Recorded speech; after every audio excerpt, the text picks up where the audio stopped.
ওনার কেসের priority date ছিল 2nd মে 2007। উনি ডকুমেন্ট কোয়ালিফাই হয়েছিল 17th মে 2024। ইন্টারভিউ লেটার পেয়েছে 17th নভেম্বর 2025 এবং ফাইনালি ইন্টারভিউ ডেটটা দেওয়া হয়েছে 1st জানুয়ারি 2006। যে কোনো সময় আপনাদের কাছেও এই স্বপ্নের কাঙ্ক্ষিত ইন্টারভিউ লেটার চলে আসতে পারে বা আপনার কেসটা এক্সপার্ডাইট হয়ে যেতে পারে। কিভাবে অল্প সময়ে উনি ইন্টারভিউ ডেট পেল বা কি কারণে ইন্টারভিউ ডেট পেল, আপনারাও কিভাবে পেতে পারেন এত দ্রুত ইন্টারভিউ ডেট, সেটাই আলোচনা করব আজকের এই ভিডিওতে। চলুন শুরু করা যাক। তার আগে বলে নিচ্ছি, যারা আমাদের চ্যানেলে নতুন বা আমাদের চ্যানেলটি এখনো সাবস্ক্রাইব করেনি, please hit the subscribe button. আর যারা অলরেডি সাবস্ক্রাইব করেছেন তাদেরকে অসংখ্য।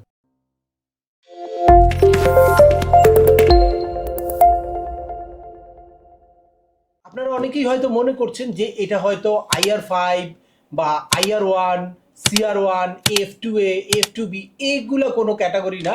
আপনাদের সবার পপুলার সিবলিং ক্যাটাগরি অর্থাৎ F4 ক্যাটাগরি।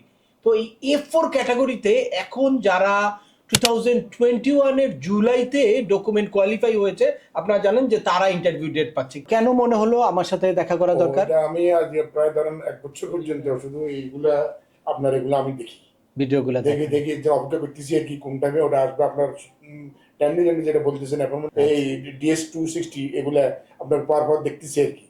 তো ভিসা বুলেটিনগুলো সবসময় অপেক্ষা করতেছি। তো এখন হাতে আসছে এগুলা, এখন আসছে আর এখন আপনাকে এখন আপনার কাছে ইনশাল্লাহ তারপরে কিছু টুকটাক হয়েছে, ইনশাল্লাহ আশা করি ইনশাল্লাহ এগুলা মোটামুটি একটু সলভ হবে হবে আর কি। আপনার ভিডিওটা সবসময় দেখতেছি। আচ্ছা, ভিডিওগুলো কি আপনার কাছে ইনফরমেটিভ মনে হয়? হ্যাঁ, এগুলো তো 100%। কতটুকু ইফেক্টিভ মানুষের জন্য? এগুলো মানুষের জন্য খুব করে। আমার ধরেন আমার যে ডিএসপি আমার এখন দুটা দিন ভুল, এটা তো আমার একটা ইয়ের মতো হয়ে গেছে, অস্বস্তিকর একটা অবস্থা। আমার ঘুম না কোনো কিছু না, মানে কিভাবে কি করবো এটা সলভ করবো এখন এটা। তারপরে আমার ছেলের বয়স হয়ে যেতেছে, বেড়ে যাচ্ছে 21 শেষ জানুয়ারিতে আমরা শেষ 30 তারিখে আমার ডেট শেষ। এটা বড় একটা ইয়ে নিয়ে আমি খুব ইয়েতে আছি, এখন টেনশনে আছি। এখন আল্লাহ যদি এখন এখানে আসছি আপনার কাছে, যদি সহযোগিতা করে সব লাইন পেন করে দিন তাহলে মোটামুটি ইনশাল্লাহ। আমরা ঢুকেছি এখানে, এই যে all required applicant document have been received and approved, অর্থাৎ 2024-এর 17th মে তার ডকুমেন্ট কোয়ালিফাই হয়েছে। আর এই 2nd October 2025 case has been expedite in post, অর্থাৎ কেসটা এক্সপার্ডাইট করে ওনাকে মেইল দিয়েছে। তারা কেন এখন ইন্টারভিউ লেটার পেল, এইটাই আপনাদের কাছে আজকে ক্লিয়ার করব। কারণ হচ্ছে তারা এই দুইজনই হচ্ছে এই কেসের বেনিফিশিয়ারি। উনি হচ্ছে মেইন অ্যাপ্লিকেন্ট আর ওনার চাইল্ড সান হচ্ছে উনি। তো এই দুইজনই ছিল এই কেসের। তো এর মধ্যে ওনার কাছে একটা মেইল আসলো কবে? ন্যাশনাল ভিসা সেন্টার থেকে 2 অক্টোবর। দুইটা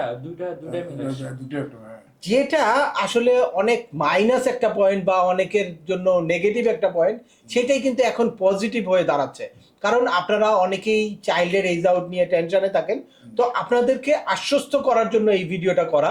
তো এই যে আপনারা দেখতে পাচ্ছেন ওনার ছেলের এইজ আউট হয়ে যাবে, এ কারণে ন্যাশনাল ভিসা সেন্টার কেসটাকে ইউএস এমবাসি ঢাকার কাছে পাঠিয়ে দিয়েছে এবং ইউএস এমবাসি ঢাকা তখন এই ইন্টারভিউ লেটারটা ইস্যু করছে। দেখেন ন্যাশনাল ভিসা সেন্টার যে মেইলটা পাঠিয়েছে, সেই মেইলটা হচ্ছে এই যে আপনারা দেখতে পাচ্ছেন 2nd অক্টোবর এই মেইলটা পাঠিয়েছে। এই মেইলটাতে লিখেছে ডিয়ার হারুনুর রশিদ। হারুনুর রশিদ মানে আপনি, মানে মেইন অ্যাপ্লিকেন্টের বরাবর এই মেইলটা করেছে। Dear Harunur Rashid, our record indicate you will turn 21 years old in 120 days or less. When you turn 21 you may become ineligible. এখানে তার ছেলেকে বোঝানো হয়েছে।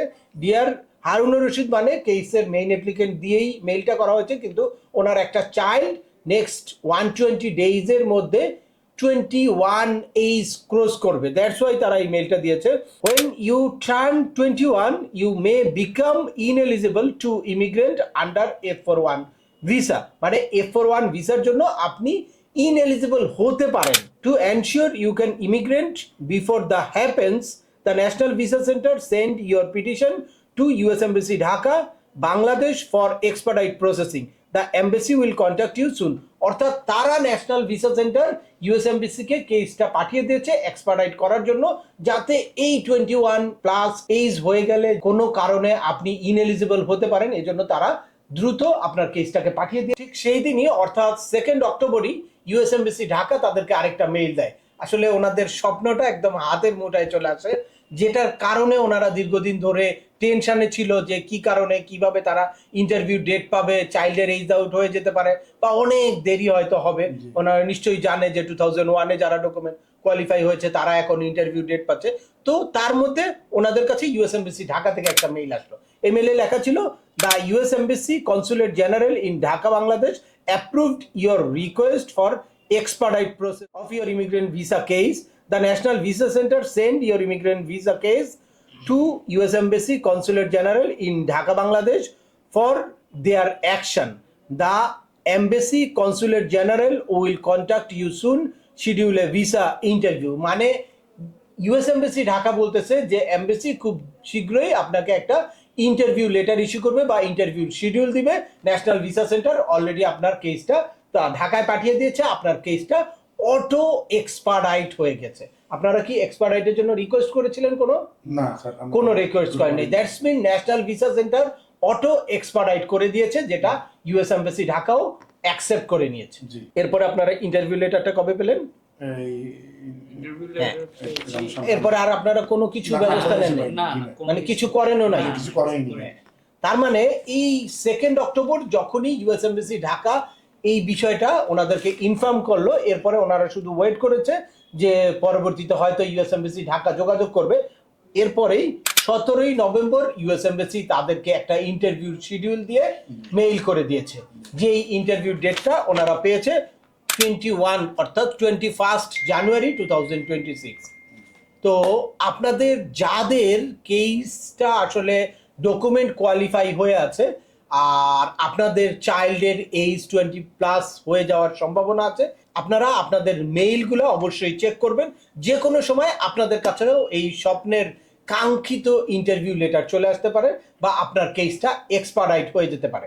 তো আর এর মধ্যে যদি একান্ত আপনার চাইল্ডের 21+ এইজ হয়ে থাকে বা হয়ে যাওয়ার সম্ভাবনা থাকে রিসেন্টলি, তাহলে আপনারাও আপনাদের নিজ থেকে ন্যাশনাল ভিসা সেন্টারে কিন্তু একটু রিমাইন্ডার দিতে পারেন বা আপনারা কেসটা এক্সপার্ডাইট করার জন্য একটা এক্সপার্ডাইট রিকোয়েস্টও দিতে পারেন। আসলে লাস্ট 5 ইয়ার্স আমি ইউএস এর ফ্যামিলি ইমিগ্রেশন নিয়ে প্রত্যেকটা করোনাকালীন সময় থেকে এই যেই প্যান্ডামিক সিচুয়েশনটা তৈরি হয়েছে বা ব্যাকলগ তৈরি হয়েছে, তার পরবর্তীতে অনেক মানুষ অনেক ফ্রাস্ট্রেটেড থাকে, ইন্টারভিউ ডেট পাচ্ছে না। তাদেরকে প্রতিনিয়ত আমি বিভিন্ন আপডেট দেওয়ার চেষ্টা করি। অ্যাট দ্য সেম টাইম এই ইউএস এর ফ্যামিলি ইমিগ্রেশন রিলেটেড যত রকম প্রবলেম হতে পারে, কিভাবে আপনাদের জার্নিটা স্মুথ হয় বা আপনাদের যে ধরনের সমস্যাগুলো হয় ওই সমস্যাগুলো যাতে ওভারকাম করতে পারেন বা অ্যাভয়েড করতে পারেন, এই সংক্রান্ত হিউজ ইনফরমেটিভ ভিডিও আছে। ওই ভিডিওগুলো আপনাদের জন্যই দেওয়া হচ্ছে। ধন্যবাদ। তো আজকের ভিডিওটা দীর্ঘায়িত করছি না। আশা করি এই ভিডিও থেকে আপনাদের যাদের চাইল্ডের এইজ আউট হওয়ার সম্ভাবনা আছে, যাদের কেস আসলে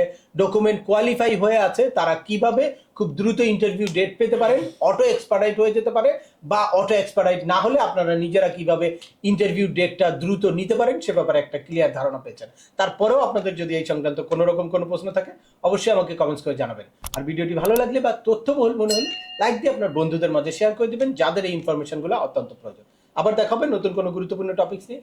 সে পর্যন্ত সবাই ভালো থাকবেন, সুস্থ থাকবেন এবং আমাদের চ্যানেলের সাথেই থাকবেন। আল্লাহ হাফেজ।